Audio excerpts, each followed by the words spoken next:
Devant une conférence africaine réunie à Léopoldville à la fin août 1960, Patrice Lumumba, ulcéré par certains appuis extérieurs à la sécession du Katanga, entend clamer sa foi dans l'unité de l'Afrique.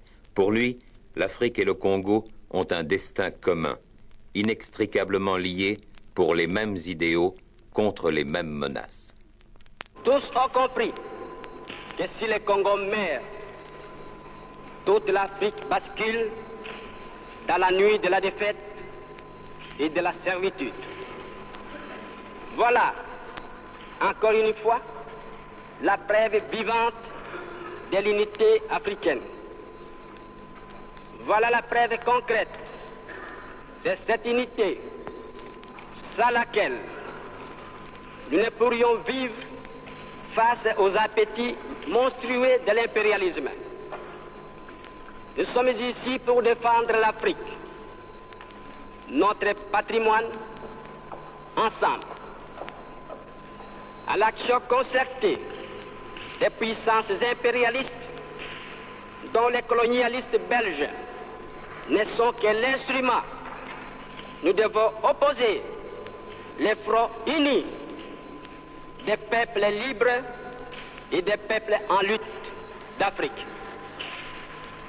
Nous devons opposer aux ennemis de la liberté la coalition des hommes libres. Et notre sort commun se joue pour le moment ici au Congo. C'est ici, en effet, que se joue un nouvel acte de l'émancipation et de la réhabilitation de l'Afrique. Poursuivre la lutte dont l'objectif primordial est de sauver la dignité de l'homme africain, le peuple congolais a choisi l'indépendance immédiate et totale.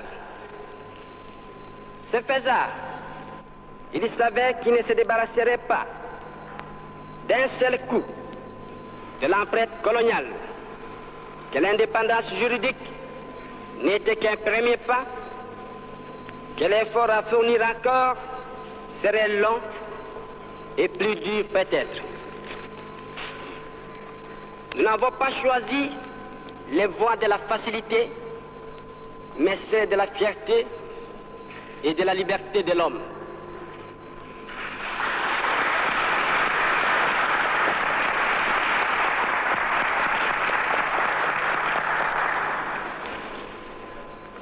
Nous avons compris que tant qu'un pays n'est pas indépendant, tant qu'il n'a pas assumé son destin, il lui manque l'essentiel. Et ceci reste vrai, quel que soit le niveau de vie des colonisés, quels que soient les aspects positifs d'un système colonial.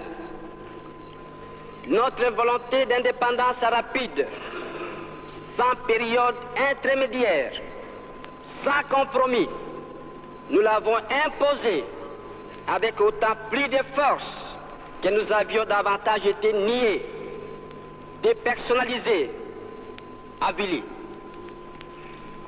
À quoi nous aurait servi d'ailleurs de tarder, de pactiser davantage, alors que nous avions pris conscience de ce que tôt ou tard, il nous faudrait tout revoir, tout repenser par nous-mêmes, créer des structures nouvelles adaptées aux exigences d'une évolution proprement africaine et reconvertir les méthodes qui nous avaient été imposées et surtout nous retrouver nous-mêmes, nous débarrasser d'attitudes mentales, des complexes, d'habitudes dans lesquelles la colonisation nous avait maintenus durant des siècles.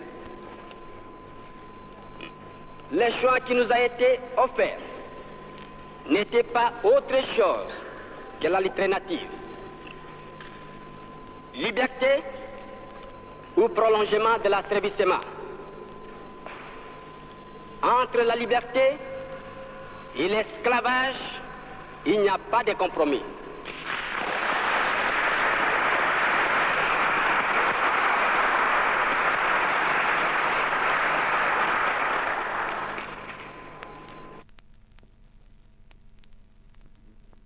L'heure décisive approchait.